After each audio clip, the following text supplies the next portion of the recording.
Suicide Awareness, Breaking Through the Darkness. Proudly sponsored by Southeastern Pediatric Associates.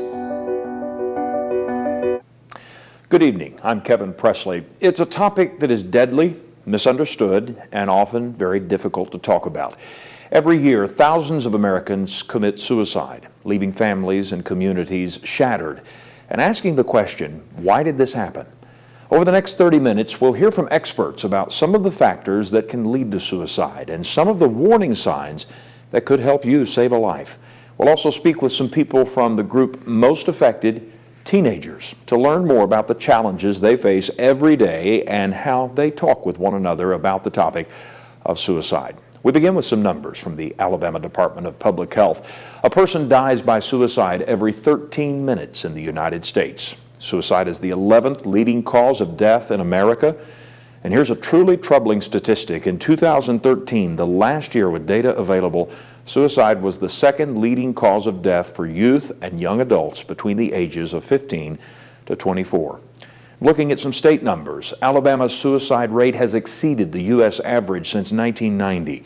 In 2013, nearly 15 people per 100,000 in the state committed suicide, against an average of 13 people per 100,000 nationwide. 2 years ago, 719 people committed suicide here in Alabama. Many people who feel the urge to commit suicide don't know where to turn for help. Family members are often equally confused, struggling to help their loved ones battle through a difficult time. And that's why local organizations like SpectraCare exist. Tanisha Watkins shows us the resources available that could help save a life. SpectraCare Health Systems is a community-based system that provides mental health, substance abuse, and intellectual disability services in Southeast Alabama. They also work with the community to spread awareness about suicide prevention. We want everyone to know what the resources are in our communities, where they can get help, if they have a family member or a friend, or if they just have questions about mental illness and how it affects those that they love. They offer services to individuals in Houston, Henry, Barber, Geneva, and Dale counties. SpectraCare offers a 24-hour helpline. That number is 1-800-951-4357. Anytime, night or day, an individual who calls that number will speak to a therapist who can assist with referral resources. If that person is in crisis, we'll assist them as well. Once a person calls the helpline, they are immediately put in touch with a therapist. The therapist will assess what needs to happen. Is this an emergency situation where the person needs immediate medical attention? Is this a situation where we can get family and friends involved, provide some additional support, get them involved in therapy, some outpatient help? We're really going to take that on a case-by-case basis. SpectraCare has been serving Southeast Alabama for 40 years. Their programs are certified by the State Department of Mental Health and Developmental Disabilities. SpectraCare has a continuum of services that ranges from outpatient services to residential to day programs. So we have services available to meet the needs, whatever that individual is going through. They want people to know that there are ways to deal with problems that don't involve self-harm, and if you're feeling like there's no other way out, you're not alone. Many people have the same question about suicide. How can I recognize the warning signs? Chelsea Howman found out more about what leads to suicide, the common signs to look for, and what our community is doing to help. A suicide occurs every 13 minutes across the country. It's an alarming number that is now closer to home than ever. Our community has been faced with a number of suicides by young people. We want our young people to know that suicide is not the answer. Depression is one of those things that crosses all spectrums. It starts when children are 5, 6 years old, and it goes on up until they're elderly. With an increase in suicides among young people, many wonder what they should look for. We know that a person who is depressed exhibits certain signs and symptoms. Just a persistent feeling of sadness, overwhelming guilt, could be some anxiety in there. You also would look for, in younger children and adolescents, anger, lashing out. Oftentimes, the suicide stems from depression, an illness that is commonly misunderstood. Depression can be based off of a genetic, biological, environmental, situational, and just psychological. They have shown that there's changes in the brain of a person who is depressed. The growing number of suicides are numbers that even Houston County is noticing. Now, they have submitted an assessment to the state through the Children's Policy Council, saying they believe that suicide prevention and awareness is a need in the community. We want to do something about this to make sure that the community is aware of the resources available and how to access them. Suicide is not something that was commonly discussed, but it's a topic that officials are hoping will be talked about from here on out. These are our children. These are our friends, our relatives, our moms, our dads, our spouses, and we need to help them. We need to make sure they understand they aren't alone, that it's treatable, and that we're here to help them.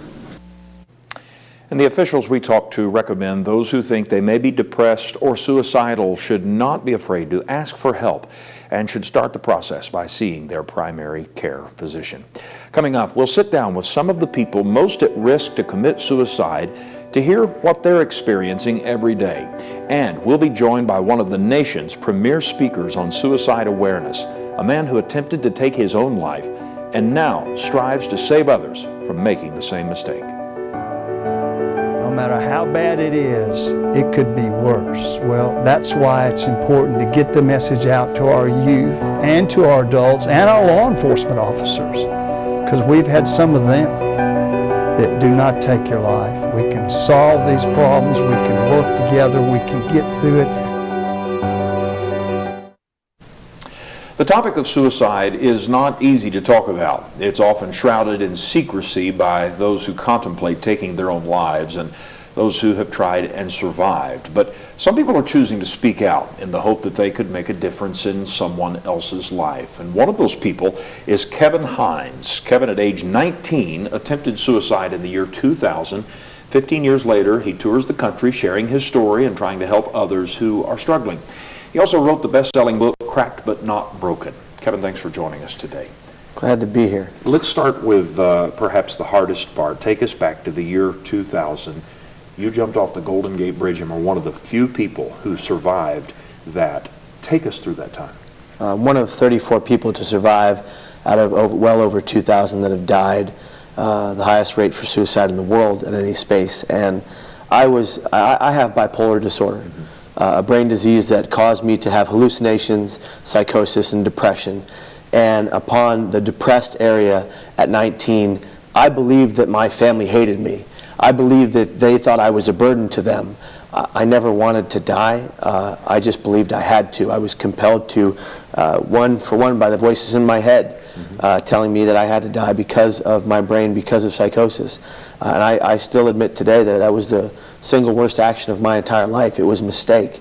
And I recognized that it was a mistake the second my hands left the rail, which for 19 people of the 34 that have survived, they've all said the same thing.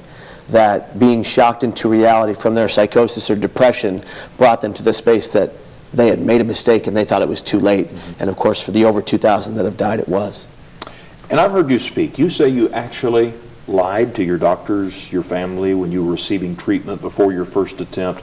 What went through your mind as you hid the worst of your problems from everyone?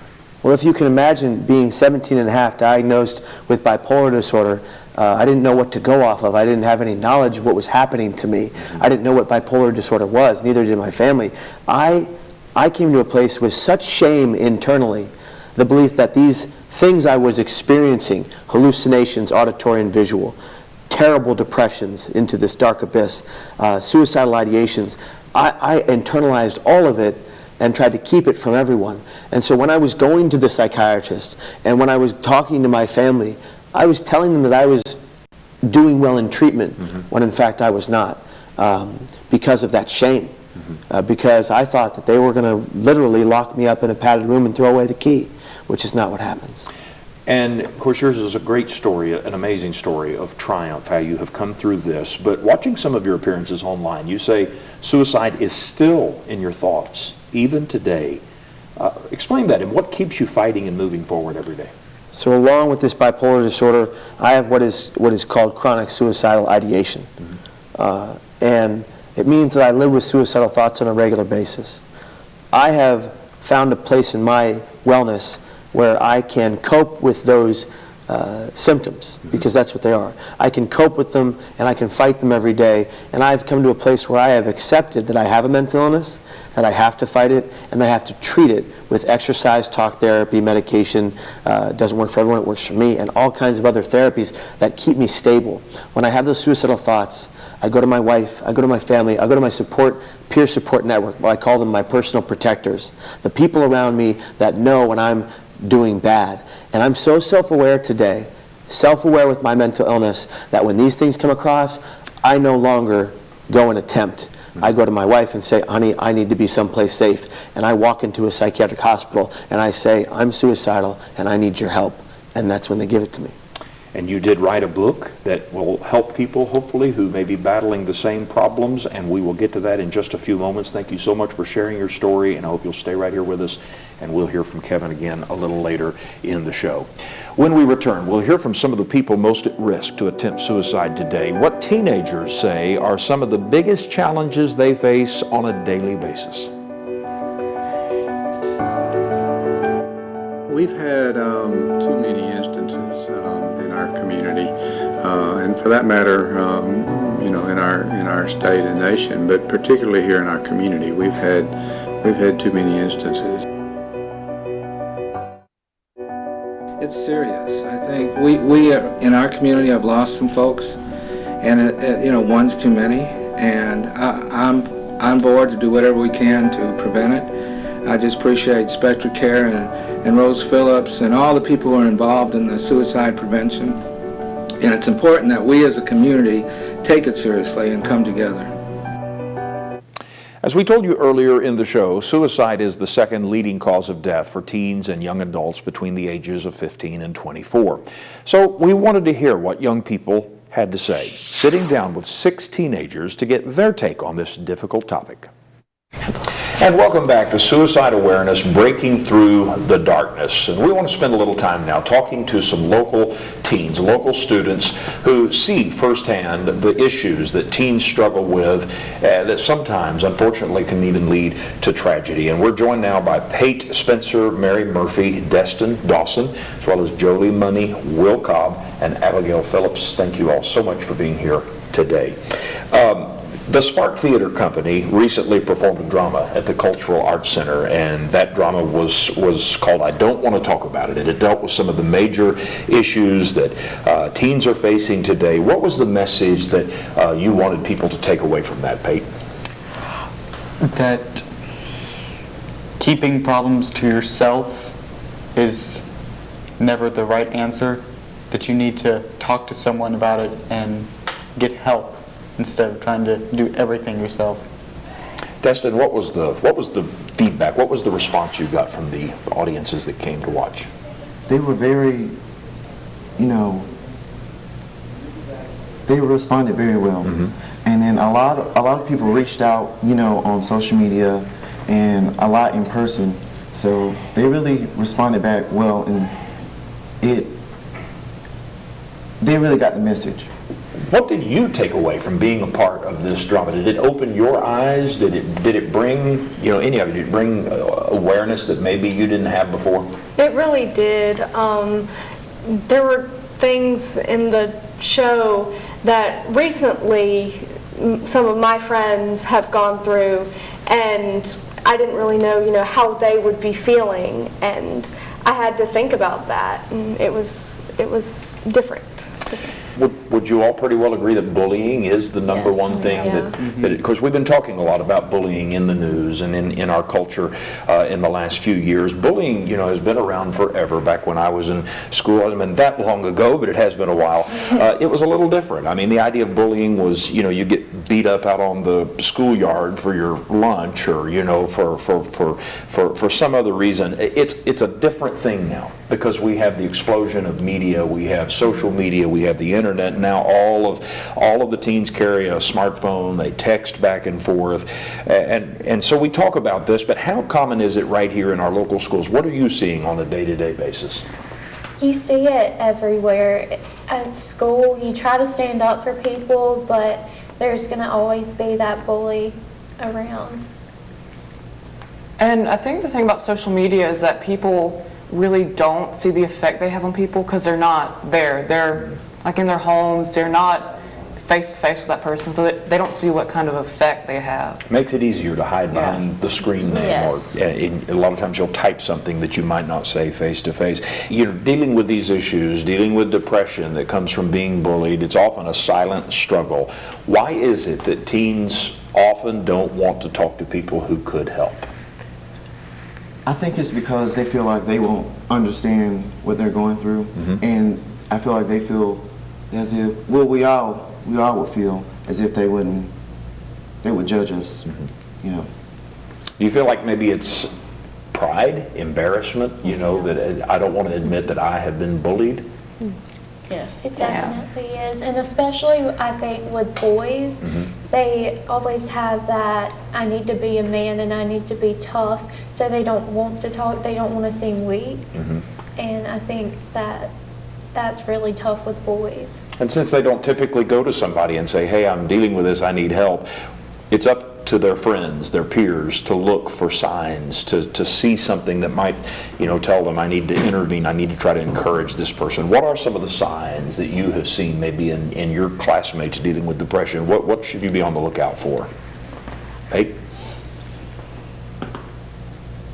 Less interaction with people, because from the few people who I know who have been having to go through this, they don't want to be interactive with people, so they don't have the possibility of them finding out that they're going through something, and they don't want their friends' sort of judgefulness, so they want to keep it to themselves, possibly.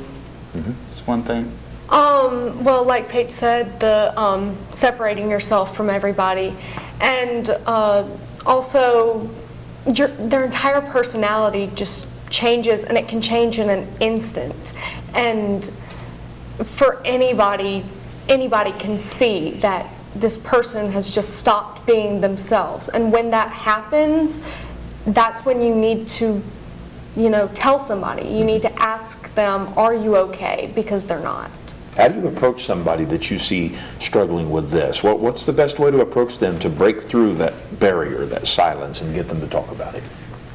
I think it would be to take them in private and have a, you know, serious face-to-face conversation with them, you know, to get them to open up and talk about their problems. To let them know that you care, because they don't think anybody does.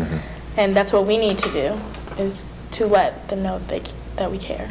All right. Well, we've had a great discussion, and we appreciate your insight. And, you know, hopefully all of us working together, we can reach into the life of somebody who's struggling and pull them out of that, help them understand that they are loved, and there are people who are there to help. Thank you all for being with us today. Thank you. And we'll be right back. We're back, and we're rejoined by Kevin Hines. As we pointed out earlier, Kevin attempted suicide 15 years ago, and he lived to now share his story with others who are struggling. In fact, he tells us he still struggles with the thought even today. And Kevin, you can give us a perspective, of course, that even other clinical experts cannot. What is the number one thing that we can do for our loved ones who may be depressed? Listen.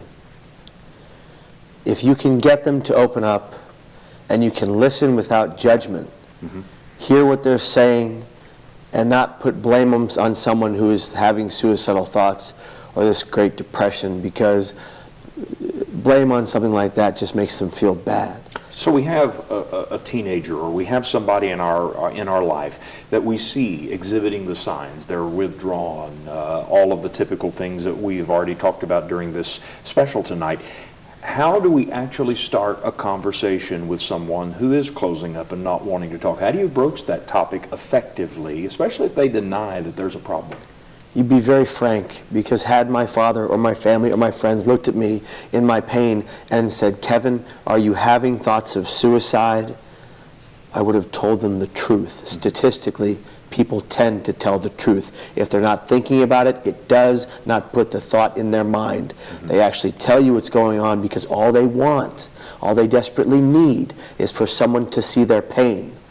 And I have consulted with thousands of people across this globe who are in that position, and I have asked that question.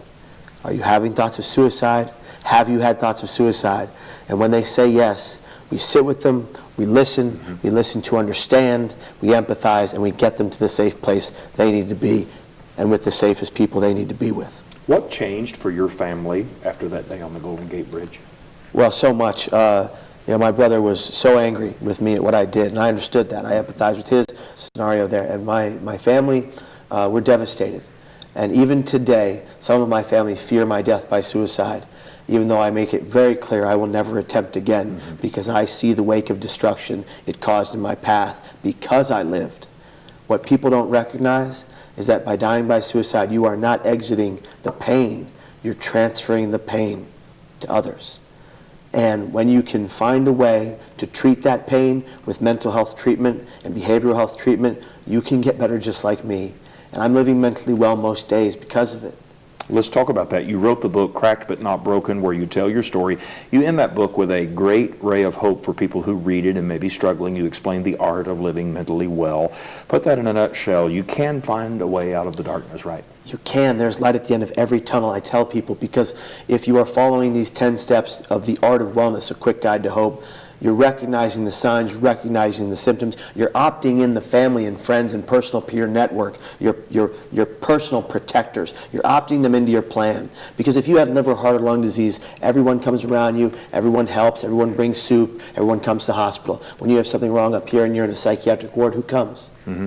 And you're still very active going around the country. What all are you involved in right now? Well, for the last 15 years, 7 months after my attempt, I started talking about it, telling people my story in the hopes that it would help other people. And telling people about stories of triumph over great adversity seems to have this wonderful effect of changing lives, as it has in my opinion and my personal experience. Today, my wife and I founded recently 17th and Montgomery Productions, a media company solely working on mental health and behavioral health so that we can help people. And we're out of time, but your website, kevinhinestory.com, go check it out. And of course, if you're struggling, reach out to somebody. There are people who care. And that's our time again. For more information on suicide awareness, visit our website, WTVY.com. Thank you for joining us, and good night.